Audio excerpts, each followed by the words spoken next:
One of the highlights of 1 Corinthians chapter 4 is when Paul shares openly about his challenges. Here's what he says in 1 Corinthians chapter 4 verses 11 to 13.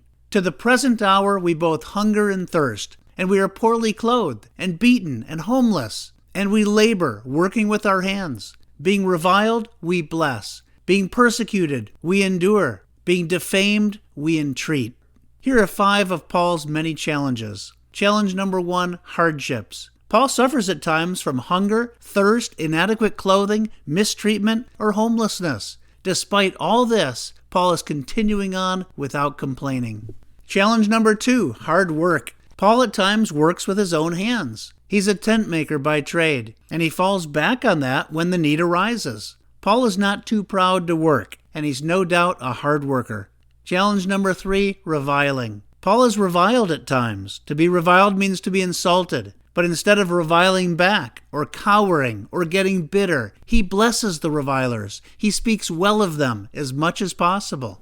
Challenge number 4, persecution. Paul suffers persecution again and again, but instead of giving up, he endures. He hangs in there. He's willing to pay a price for his faith. He keeps on going. And then challenge number 5, defamation. Paul is often defamed, slandered, spoken evil of, falsely accused. But in response, he entreats, he exhorts, urges, encourages, and invites. Paul does not have an easy life. Sometimes life in Christ can be super challenging.